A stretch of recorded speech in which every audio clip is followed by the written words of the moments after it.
Est-ce vraiment possible d'être libre?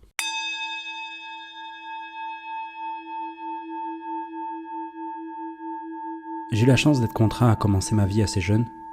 J'étais beau, puissant, assez respecté, j'ai gagné bien ma vie. Je bossais dur et savais que l'école ne m'aiderait pas à atteindre mes objectifs. Quel objectif? Je ne savais pas vraiment.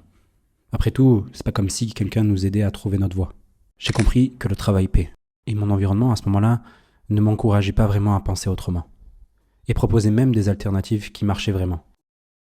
La tête pleine de rêves, j'avais donc deux choix à faire. Partir dans le salariat, ce que je m'étais promis de ne jamais faire, par réflexe quasi instinctif, mais c'était une voie plus sûre, et pourrait me convenir en vue des nouveaux modèles qu'on nous présentait. Ou prendre le chemin mystérieux et de tenter de me frayer un passage dans l'entrepreneuriat, à une époque où peu de choses étaient documentées, où beaucoup retenaient de l'information pour en vivre. J'ai donc choisi une voie entre les deux, une sorte de mix. Je me suis laissé 1 an pour apprendre de ceux que je pensais être les meilleurs en France, puis je montrais mon projet. Mais au fond de moi, je le savais, j'avais fait un pacte avec le diable. Et ce pacte m'aura enchaîné pendant 5 ans, contrairement aux 1 an initiaux dont je m'étais promis de faire. Comme dirait l'autre, à qui troque sa liberté pour sa sécurité ne mérite ni l'une ni l'autre. Les premiers signes d'alerte furent la prise de poids, la négligence de ma santé, la caféine à des heures impossibles, la cigarette pour décompresser, puis le Covid est arrivé et le monde s'est arrêté. Et seul avec moi-même, le constat était dur à avaler, et ça a empiré. Je me suis fait virer, ou plutôt j'ai attendu qu'on me vire, passer de boîte en boîte, en sachant très bien que c'était mort d'avance. On peut pas m'en vouloir. Après tout, je venais de sacrifier 5 ans de ma vie pour une chimère. La nuit était devenue mon quotidien. Et je me laissais m'endormir, tout doucement. Mais le sommeil est propice à une chose, le rêve. Ou plutôt pour moi, des visions. Un homme, seul dans le désert. Une femme, un oasis. Et je me suis rappelé de moi, il y a 5 ans. Il était encore vivant. C'est tout ce qui me restait de pur. Je me suis donc laissé emporter par le flux. Et c'est là que j'ai vu le désert, les chaînes qui me retenaient d'avancer, reliées au loin à l'homme que je voulais devenir. Et c'est en sentant le poids des chaînes d'un côté de mon corps que je l'ai vu. L'enfant que j'étais. J'étais à la croisée des chemins. Il a fallu que je vive tout ça pour en arriver là, ou j'ai toujours évité ce moment jusqu'à présent. Je le savais, aucun retour en arrière n'était possible. Derrière moi, le feu ardent de ma dépression me poussait vers l'océan inconnu de possibilités, alors j'ai pris ce que j'avais dans un sac à dos et décidé de marcher. Après tout, je n'avais plus rien à perdre et surtout, plus rien à prendre là où j'étais. J'ai donc entrepris de traverser le Maroc à pied, avec une idée simple, rejoindre le désert. Si je devais mourir pendant le voyage, je l'accepterais. Si j'en revenais vivant, le message serait clair. Et je t'ai tout documenté. C'est la première vidéo de ma chaîne YouTube et c'est là que tout a commencé pour moi. Rien ne s'est passé comme prévu. Mais paradoxalement, tout s'est très bien passé. Et je suis revenu avec un seul enseignement. Dieu est grand. J'essaie d'obtenir du coup ce que j'ai toujours voulu, la liberté. Si on définit la liberté comme l'addition de l'autonomie et de l'indépendance, alors c'est faire ce que tu veux, quand tu veux, où tu veux, avec qui tu veux. C'est mon projet. Et je l'ai appelé le projet Ouria. Alors voici mon but avec toutes ces vidéos. Conquérir ma liberté, partager la vérité de ce monde pour mourir en homme de Dieu et accomplir, je crois, la mission qui m'a été donnée. Je suis un aspirant de la sagesse et voici ce qui s'est passé dans ma vie cette semaine. Bilan de la semaine, bilan du trimestre et je dirais même bilan de 2 ans que j'ai lancé le projet Ouria, parce que ça va faire maintenant 2 ans, mois pour mois, que j'ai lancé du coup ce nouveau projet dans ma vie. Et beaucoup de choses se sont passées, donc l'objectif c'était un petit peu faire le bilan de tout ça, de faire en fait le bilan de tout ça, tout simplement là-dessus, de voir à peu près où j'en suis, que ce soit sur le point de vue spirituel, physique et aussi financier. Sur le point financier, ça va être vraiment le plus long, je pense, vraiment pour le coup, puisque l'objectif un peu de cette vidéo, c'est de refaire une rétrospective, de mettre un peu un checkpoint sur toutes les vidéos que je fais et revoir un peu tout ça. Donc ce que je vais faire exceptionnellement, c'est que je vais commencer par la rétrospective en fait financière en premier. Donc faut savoir qu'au tout début, je faisais toujours ça. Je commençais toujours par le côté financier en premier. Et là, après j'ai changé au fur et à mesure des semaines. Et là maintenant, je vais le faire en honneur de ces débuts que j'ai commencé. Donc sur 2023, le gros du gros sujet quand je commence du coup en septembre, c'est de reprendre un peu le rythme de travail après la grosse dépression que j'avais subie. Et aussi, ça a été pour moi l'arrêt définitif du salariat puisque j'étais en poste dans une agence une agence web, une agence 360, une agence de marketing à Casablanca. Et début du chemin vers la clarté et la liberté. Et bien sûr, ça a été aussi la formation. C'est mes premiers résultats suite à la lecture de 100 Million Offers d'Alexandre Music, qui est juste là-haut. J'ai la flemme de me lever pour aller le chercher. Avec un objectif clair, c'était de constituer un fonds d'urgence en moins de 3 ans.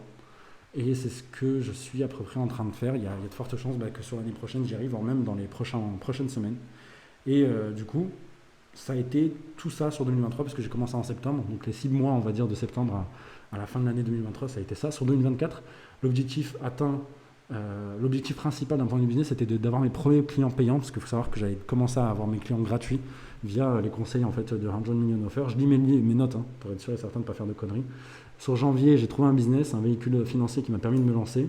Sur février-mai, j'ai travaillé sur l'offre, le Founder Market Fit et la recherche de prestataires. Sur Q2, Q3, j'ai créé une équipe puis je l'ai licenciée d'un trimestre à l'autre. Et Q4, décision de repartir seul, donc vraiment sur la fin de l'année. Et résultat, après sur 2024, j'avais réussi à faire à peu près 11 000 euros de chiffre d'affaires. Et 2025, j'avais des objectifs super simples. C'était d'atteindre 1000 euros de côté, étant donné que je me disais que j'allais repartir avec une équipe toute fraîche, enfin tout seul, du coup, en étant en mode freelance, du coup. Et je me suis rendu compte que j'ai réussi très rapidement à atteindre cet objectif de mettre 1000 euros de côté, le moment où j'ai commencé à facturer au TGM. Et je suis en plein dedans, puisque là, demain, lundi 6 octobre, parce que là, on est le 5 octobre à 20h exactement au Maroc, je vais lancer du coup une nouvelle mission où je facture maintenant mes clients plus de 600 euros au jour. Et du coup, en gros, sur 2025, ça a été de manière un peu plus simple, ça a été l'intégration d'un collectif de freelance sur Q1 2025, où là, j'ai découvert que tout simplement quelqu'un qui, devant moi, me montrer comment il faisait tout simplement pour vendre des prestations au TGM. TGM, c'est le taux journalier mensuel, je sais pas quoi, mais un moyen, je sais pas quoi. En gros, c'est combien on te paye par jour pour travailler pour la personne. Et en général, c'est beaucoup plus intéressant de passer par un freelance qui est payé au TGM qu'avoir un employé avec toute la paperasse et les taxes qui vont avec. Après, il y a eu le Ramadan, où là, je me suis vraiment concentré sur ma foi et ça a été vraiment un mois que j'ai adoré. La finalisation des packs, parce que étant donné que moi, je vendais pas au TGM, je vendais des packs de rendez-vous et je vendais ça un peu à tout le monde et ça a été très compliqué des fois de livrer ces personnes-là pour X ou Y raison, je ne vais pas revenir dessus, mais des fois, ça pouvait être simplement que le client soit chiant ou d'autres, tout simplement, étant donné que j'avais pas beaucoup de marge de manœuvre d'un point de vue financier, je payais les gens à la performance, ce que j'ai réussi à faire, mais je me suis rendu compte, surtout en sortant de 2024, que je pouvais monter une équipe et que en fait, il fallait bien les payer tout simplement pour qu'ils puissent avancer, même si j'ai réussi à avoir des résultats avec eux. Et du coup, l'objectif sur Q1 2025, c'était notamment de finaliser en fait les derniers packs que j'avais et surtout de payer mon mariage qui s'est fait en début d'année 2025. Où là, j'ai fait tout le nécessaire pour pouvoir payer en fait ce que m'avait coûté le mariage. Sur Q2, c'était l'ouverture de mes comptes marocains, la clôture de plusieurs packs avec des clients chiants, et du coup, le reste, c'est avec un client cool, avec lequel il me reste encore 5 rendez-vous là à date. Et le déclic majeur, c'est que j'arrive en fait enfin sur Q2 2025, j'arrive enfin moi-même à facturer un client à 300 euros au jour. Et ce qui me permet d'atteindre mon épargne de sécurité ce trimestre-là. Et nouveau cap fixé, étant donné que j'avais atteint ma première baby step d'épargne financière. Mon but ensuite, c'était de payer toutes les dettes de mon foyer, ce qui était déjà fait via le remboursement des dettes de mon mariage. Et enfin, le nouveau cap était fixé, c'était d'atteindre 10 000 euros de côté pour atteindre mon épargne de sécurité. Sur Q3, donc d'été juillet-août, grosse traversée du désert. Juillet, début de la vie en commune avec ma femme. Anniversaire, c'était mon anniversaire aussi. Maladie. J'ai été malade, j'ai eu quelques appels, quelques calls pour préparer la rentrée. Donc je me suis dit sur la dernière semaine de juillet, je vais commencer à appeler pour pouvoir placer des rendez-vous à la rentrée. Je vois très vite qu'en fait, très facilement avec mon téléphone, j'arrive à prendre pas mal de rendez-vous. Sachant que je voyais que du coup, avec le remboursement des dettes, etc., je me retrouvais un petit peu à un moment avec beaucoup moins d'argent. Et j'arrive presque du coup en septembre avec une décision à prendre où là, je split ma journée en deux. Le matin, rendez-vous client et prospection. Et après-midi, call en freelance pour mes clients. Et l'objectif, c'est de vendre une offre à 600 euros au jour. Et là, je dois dire que on arrive du coup sur le bilan de septembre, où clairement, en fait, j'arrivais dans un mois qui était complexe, puisque ce mois-ci, donc le mois d'octobre, là, on rentre dans le mois d'octobre, c'est mon dernier mois avant de ne plus avoir de besoin de fonds de roulement. J'ai plus d'argent pour pouvoir continuer à travailler sur la boîte. Je t'explique pourquoi. Pour tout simplement parce qu'en fait, du fait de mes dettes, etc., de ce que je devais payer, j'ai cramé en fait l'argent de ma boîte pour pouvoir arriver à faire ça, ce qui m'a permis en fait d'arriver à un stade où en gros, ce mois-ci, techniquement parlant, c'est le dernier mois avant que j'arrive à plus avoir de sous pour continuer mon activité. Ce qu'on appelle le BFR, le besoin en fonds de roulement. Et en septembre, du coup, le test de mon nouveau système marche plutôt bien. Le matin, acquisition, après-midi, delivery. Donc, testé seulement une semaine. Le problème, c'est que les anciennes bacs, le problème que j'ai eu, c'est que l'ancienne boîte est encore en delivery. Donc, j'ai encore des packs, des rendez-vous à fournir. Donc là, ça s'est plutôt bien passé puisque j'ai placé, on va dire, 11 rendez-vous sur la première semaine de septembre, ce qui m'a permis de réduire le nombre de rendez-vous à qualifier à 5. Donc normalement, la semaine prochaine, donc là, dès lundi, je vais commencer à appeler. Normalement, dès la semaine prochaine, je vais commencer à appeler pour placer des rendez-vous pour ces derniers rendez-vous, sachant que j'ai pas mal de rendez-vous à replacer qui sont techniquement qui me permettraient de finir ce pack-là. Mais j'arrive quand même à finir le mois avec une bonne nouvelle, c'est que j'arrive à placer plus de 40 rendez-vous pris du coup pour ma nouvelle offre. Et par contre, mauvaise nouvelle, c'est que mon ancien client qui était au TGM avant, lui par contre ne m'a pas du tout renouvelé pour plusieurs raisons. Et ça, c'est une nouvelle fois, je reviens un peu en arrière sur certaines choses. Étant donné que moi le matin, avant, j'étais tout seul et je collais et que j'aimais pas trop faire ça, pour être très honnête, je le délivrais pas bien. Moi, ce que j'aimais faire, c'est faire des listes. Et du coup, on va dire que dans une journée, je me levais à genre 14h parce que j'avais la flemme de faire les appels pour mon client. Et du coup, je tapais, on va dire 300 appels, j'arrivais à lui prendre 2 rendez-vous, il était content. Alors que je sais très bien qu'avec les listes que je créais, si j'appelais toute la journée, j'arrivais au moins à lui prendre 4 rendez-vous. Et en gros, ce que je me suis dit, c'est que pourquoi je ne vais pas faire comme le collectif de freelance dans lequel je suis rentré. Moi, je vais créer les listes, trouver les clients à un fort TGM, beaucoup plus cher que même le collectif de freelance. Et en gros, je vais arriver du coup je me rends compte très vite de ça. Et je me rends compte que tout simplement, je peux, dès la fin de la première semaine de septembre, je me retrouve dans une situation où en fait, j'ai placé techniquement parlant tous les rendez-vous qu'il fallait pour finir mon pack, donc j'avais plus rien à faire. Et j'avais des journées pleines où en fait, je faisais après-midi, le matin des appels et l'après-midi, je faisais rien. Et ça m'a permis de me poser pas mal de questions sur mon système. Et je me suis dit, écoute, je vais copier du coup. Vers le milieu du mois, je me dis que je vais copier du coup le collectif de freelance dans lequel je suis, où je vais tout simplement aller chercher des clients à un très très gros TGM. Je vais créer les listes parce que je sais que clairement les listes que je crée sont bien meilleures que celles qui étaient dans le collectif de freelance dans lequel j'étais. Donc, ce qui permettrait d'avoir un plus gros asset et de trouver des personnes qui, elles, n'ont aucun mal à prendre le téléphone et à faire 400, 500, 600, à appeler toute la journée pour prendre des rendez-vous parce qu'ils ont la dalle.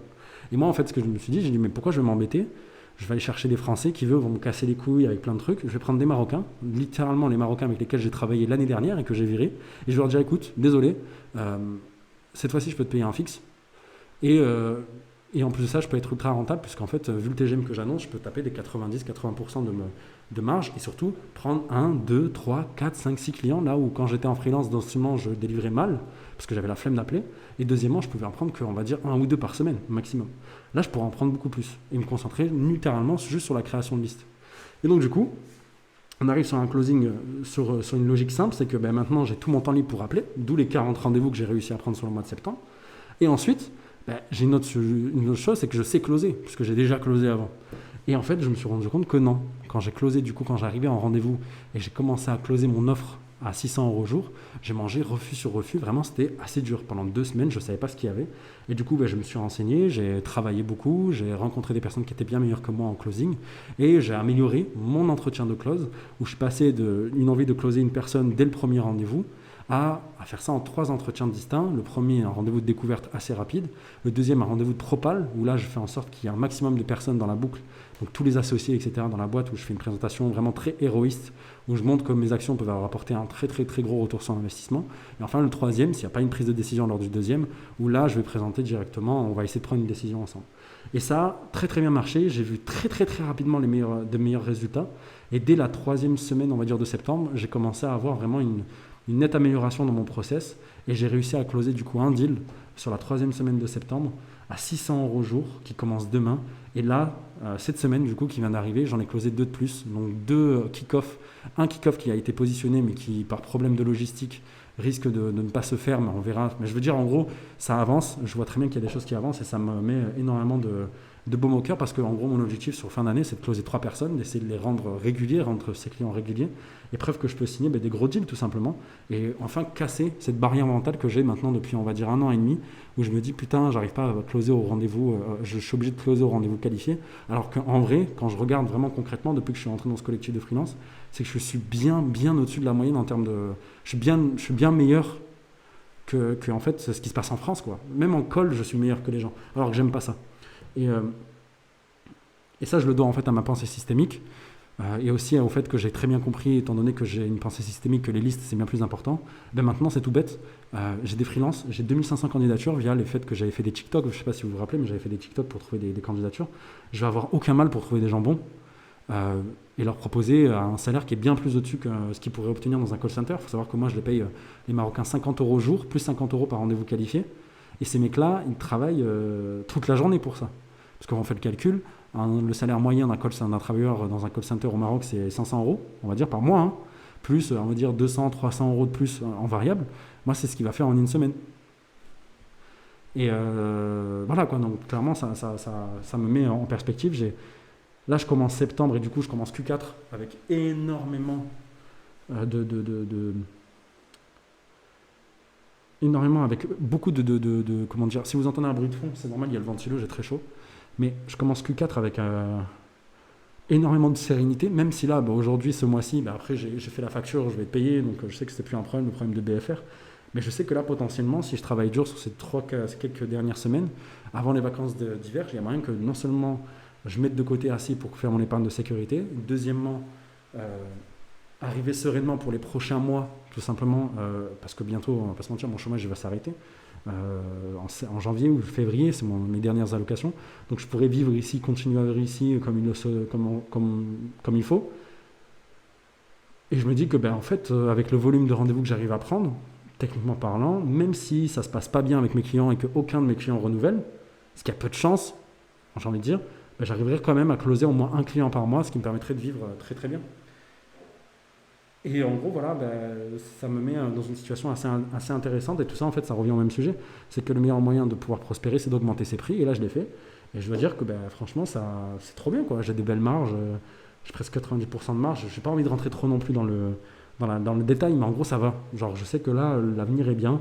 Et je sais qu'à peu près, si jusqu'à la fin de l'année, je fais à peu près entre 50 à 60, entre 50 et 100 appels par jour pour ma boîte, ce qui est largement faisable, parce qu'il ne faut pas oublier que moi, j'ai plus de delivery. Mis à part la création de liste, imaginons j'onboard un client par semaine sur 4 semaines dans un mois. C'est 4 listes à créer par semaine. C'est largement suffisant pour moi. C'est largement faisable pour moi. Et ça me permet de gagner presque 12 000 € par mois à 90% de marge. 85% de marge. Imaginez tout ça, je peux le mettre de côté. Sachant qu'ici au Maroc, j'ai à peu près 1 500 € de côté. Donc on fait le calcul, ça veut dire que tous les mois, je mettrai potentiellement entre 6 000 et 7 000 € de côté. Avec un petit montage financier que j'ai, c'est-à-dire une LLC aux États-Unis, qui me paye, que je facture ensuite sur mon LLC marocaine. Je veux dire, waouh quoi. Vraiment waouh. Ça veut dire là, je suis dans une situation, comme on dit, Gucci.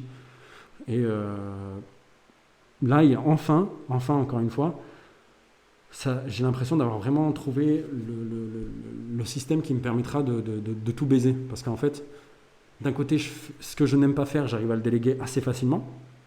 Avec des personnes que j'ai confiance en elles. J'ai 2-3 personnes, il ne faudra pas grand monde. Hein. Ça va être 2-3 freelances et c'est fini. Hein. J'ai largement fait. Là, j'en ai une qui va commencer à bosser demain. Elle me dit, si tu me mets 2 semaines par mois, je me donne à 100%. Et je sais, je lui fais confiance, elle a toujours fait très bien le travail. Donc, imaginez 2 clients, ça fait 2 clients du coup, puisque je facture 5 jours par 5 jours ou 10 jours par 10 jours. On oublie cette idée, mais imaginons que voilà, j'ai un client qui prend 10 jours. Mais en gros, c'est 5 jours. Donc, on va dire dans un mois, je peux lui mettre 10 jours. Je peux lui mettre 20 jours, on va dire, dans un mois.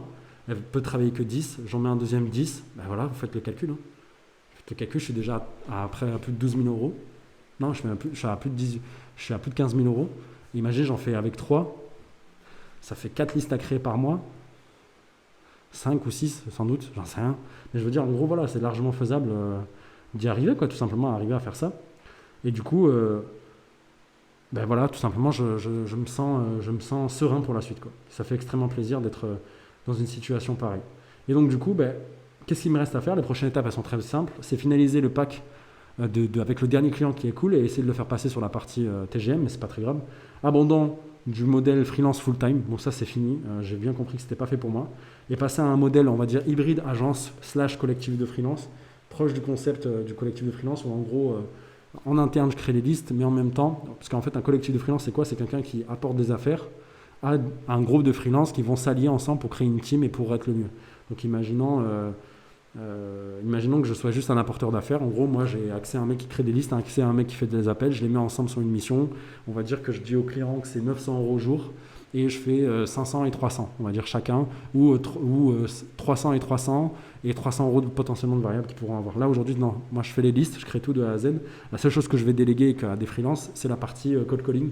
Et ça me donne plein d'idées pour la suite sur comment je pourrais recruter des meilleurs au Maroc, etc. Et voilà, ça pose plein de questions. D'un point de vue spirituel, moi je veux revenir là-dessus, on a parlé beaucoup de la dunya. Ce qui est important, c'est que ce mois-ci, on va dire sur ce trimestre, j'ai pas beaucoup lu. J'avais 2 livres à lire, un livre sur la vente que je pense que je vais terminer assez rapidement pour le coup, parce qu'il est plus très important. On n'apprend pas. Moi, j'ai un mec d'une vidéo que j'ai vue, il a dit on n'apprend pas à vendre dans des livres. Et il a totalement raison. Sachant que la moitié des informations dans le livre, ben, je les vis. Ce qui fait que quand je lis un passage, c'est un bon rappel, mais ça s'arrête là, on va dire. Et ensuite, Et ensuite, c'était comprendre l'Empire de Alain Soral, que j'ai commencé à lire, mais j'ai regardé une vidéo de Modin, Radio Modin, Modin Malin, comme il s'appelle, qui a fait un très très bon résumé de ce livre, et je trouve plus trop l'utilité de le lire, mais je vais le lire. Je vais le lire quand même, pour finir, et pour arriver en fin d'année avec une suite. Donc pour le projet du livre, je vais, après ces 2 livres-là, je vais repartir sur la partie de la première partie, la partie 1, pour essayer de mieux comprendre ce côté univers, etc. Essayer de voir si j'ai pas raté des choses, parce que plus j'avance, plus je me trompe, plus je trouve qu'il y a un truc qui va pas, notamment sur la partie de la physique quantique. Même si les scientifiques n'ont pas réussi à trouver des liens, je suis sûr que d'un point de vue un peu ésotérique, voire mystique, voire même spirituel, on peut trouver des liens entre la physique, etc. Mais en gros, voilà. Autre chose aussi que j'ai fait aussi sur cette partie spirituelle, c'est travailler ma vision. Ça, c'est un point qui a été vraiment important, qui en général, on ne sent pas vraiment comme étant important, mais c'est quelque chose que j'ai beaucoup travaillé. J'ai revu pas mal de choses, j'ai remis vraiment beaucoup d'ordre dans ma stratégie, ma vision, etc. Et je dois dire que maintenant, c'est beaucoup plus clair. Vraiment, pour le coup, je sens que je peux... Enfin voilà, ça revient un peu au sujet sur lequel on parlait précédemment. Mais étant donné que ma vision de ce que je veux dans ma vie est beaucoup plus claire, je sais exactement où je veux aller. Et étant donné que je sais ce que je veux, je sais combien j'aurai besoin du coup en termes d'argent pour l'obtenir. Et du coup, ben, je peux commencer à créer une stratégie qui me permettra d'avancer le plus vite possible vers cet objectif. Et donc après, créer une stratégie au quotidien pour pouvoir avancer vers cet objectif. Et maintenant, ben, je peux vous dire d'ores et déjà que si je fais à peu près une 50aine d'appels par mois, par jour on va dire, je pourrais atteindre mon objectif assez facilement en fin d'année de mon épargne de sécurité. Est-ce qu'on va y arriver? Ça, c'est une autre question. Néanmoins, on est bien parti, on est sur de bons rails. Donc, il n'y a pas de raison qu'on n'y arrive pas. Donc, voilà. En gros, dans l'idée, c'est surtout ça qui est important. Donc, si je résume à peu près, voilà, je pourrais arriver à mes objectifs d'être tranquille dans ma vie très facilement grâce à cette nouvelle offre que j'ai fait.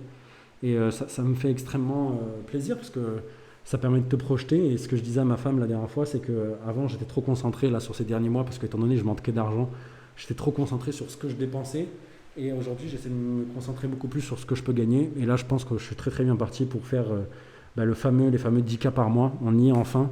J'ai enfin une stratégie nouvelle. Après 2 ans, je suis en phase de ça. Et c'est vrai qu'avant, je me mentais à moi-même. J'ai regardé un peu les vidéos sur les derniers trimestres. Et je me rendais compte que maintenant que j'ai ce nouveau modèle et maintenant que je sais que je peux arriver à closer des gens à 300 €, à 600 € au jour, comment dire, t'es encore des gens là, encore hier, il y a encore des gens, pendant cette semaine, il y a 3 nouvelles personnes qui sont venues, je sais pas, c'est comme si les planètes s'alignaient devant moi et que tout devenait facile et j'avais enfin trouvé le modèle ou en tout cas le système qui me permettrait d'avancer. Parce que j'ai enfin cassé ce truc dans ma tête, désolé, il y a Den. On va pas faire 2 poches, je parlais en même temps. Même si je sais que c'est pas très bien, parce que cette vidéo risque d'être un peu longue. Mais en gros, voilà, je sais que j'ai enfin trouvé moi, je vois la vie un peu comme un Rubik's Cube. Je le tords, il y a un moment, clac, il s'est placé, et je sais que toutes les couleurs sont en place, et j'ai l'impression que je suis un peu à ce moment-là. Après, peut-être je peux me tromper, et en fin de trimestre, je me dis, ouais, je me suis totalement foiré. Mais en tout cas, je veux dire que c'est possible aujourd'hui. J'ai cassé ce truc-là d'aller vendre déjà fin de Q2 2023-25. Je casse ce truc de, putain, je peux facturer au TGM. Donc à 300 € au jour. En août, je prends un risque, je dis écoute, j'en ai rien à foutre. Je travaille pas en dessous de 600 € au jour. Et septembre, j'envoie le pâté, j'appelle, je prends plus de 40 rendez-vous. Je rencontre, on va dire à peu près, je crois que je rencontre sur ce mois-ci, je vais vous dire exactement combien de personnes je rencontre sur ce mois-ci, mais je rencontre 25 personnes. Et sur ces 25 personnes, j'arrive à closer, on va dire, 3 personnes, on va dire, dans l'idée, 3 personnes qui vont partir avec moi sur les prochaines semaines. Donc ça me met énormément de zahar pour la suite parce que je me dis putain, je pourrais facturer bien plus cher. Et j'arrive aussi dans une situation où en gros, je fais enfin ce truc qu'Alex Hormozy parlait, c'est que quand tu dois dire ton prix à la personne, il faut que toi, tu t'es un peu serré, on va dire, dans ton prix et que la personne en face de toi, si elle dit oui direct, c'était vraiment, vraiment, vraiment, vraiment pas cher. Et il faut savoir, c'est ce qui se passait quand je vendais mes packs, mes rendez-vous au pack. Et là, franchement, je vais être honnête que j'arrive dans une situation où en fait, j'ai des noms catégoriques, des gens qui s'énervent quand je leur dis mon prix. Et c'est assez jouissif parce que tu sens qu'en fait, la personne, elle est là, elle sait que tu es forte. Et en même temps, je la contrôle encore en quelque sorte. J'ai pris la main vraiment malgré mes prix, etc. Et ça fait trop, trop plaisir. Genre. Et là, du coup, j'arrive à la fin du dernier pack que j'ai. Je dois replacer 5 rendez-vous pour eux. Je vais lundi appeler, enfin mardi, parce que demain, je suis plein de rendez-vous 1. Mais mardi, je vais appeler pour eux. Je vais placer déjà ces 5 rendez-vous. Et après, ensuite, je vais faire quelques petits appels pour eux pour essayer de placer des nouveaux rendez-vous avec eux. Et voilà, hein, franchement, en octobre, je pense que ça va être le dernier pack, la fin des packs, le dernier pack que j'ai avec eux. Et on y est tout doucement. Demain, j'en ai un qui va s'arrêter. J'en ai un autre de Get, Merbo, qui va peut-être s'allonger. Donc ça se trouve, j'en aurai encore moins à qualifier. Donc voilà, on y est. Tout doucement, mais sûrement, on y est. Et voilà quoi, en gros, genre, ce que je veux dire, c'est que vous imaginez, il m'a fallu 2 ans être un peu dos au mur pour arriver à faire des sous. Donc ça arrive souvent un peu, on va pas se mentir, ce scénario, il arrive très souvent pour les personnes. Mais en tout cas, voilà, on y est. Et plus j'avance, plus je dis à ma femme souvent, je dis putain, j'aurais dû faire ça bien plus tôt. Mais en fait, je me rends compte que j'aurais pas pu. Parce que dans ma tête, j'étais pas encore prêt à faire ce saut-là. Et là, j'y suis. Je suis vraiment prêt à y arriver. Et ça fait plaisir. Et du coup, on arrive au dernier sujet qui fait un peu mal, qui me fait grincer des dents. C'est ma perte de poids. Ça fait maintenant 2 ans que j'essaye d'être à 10% de body fat, j'y arrive pas. Je sais pas comment vous expliquer, j'ai pas d'explication particulière, mais putain, j'y arrive pas quoi. J'arrive pas à baisser mes calories. Par contre, ce que je fais depuis maintenant un mois, c'est que je vais m'entraîner. Et clairement, au niveau prise de muscle, c'est impressionnant. Genre, ça se voit je le vois dans le miroir et tout, c'est fou quoi. Je vois vraiment que je prends voilà le muscle. J'ai dû prendre 2 kilos de muscle là, depuis quelques mois, enfin, depuis l'été, on va dire, j'ai dû prendre 2 kilos de muscle. Je suis à 80, enfin bref. Ça se passe très bien pour moi. Genre vraiment, j'envoie du très lourd. Encore samedi, je fais une séance où j'envoie et c'est vraiment assez jouissif. Et je dois dire que la seule chose qui me restreint aujourd'hui pour atteindre mon objectif corporel, c'est la partie, on va dire, la partie calories. Et c'est vrai que c'est assez chiant. Donc je pense que je vais changer pas mal de choses. Et on va y arriver tout doucement, mais sûrement sur ce sujet-là. Donc vraiment pour le coup, ça fait extrêmement plaisir. Donc bilan de Q3 2023, 2 ans d'Auria, cette semaine et en même temps de septembre 2025. Eh bien écoute, on est, comme dirait Alpha One, viens me chercher devant les portes du succès. C'est très probable que tu me trouves devant. Très bonne semaine à vous. Au revoir.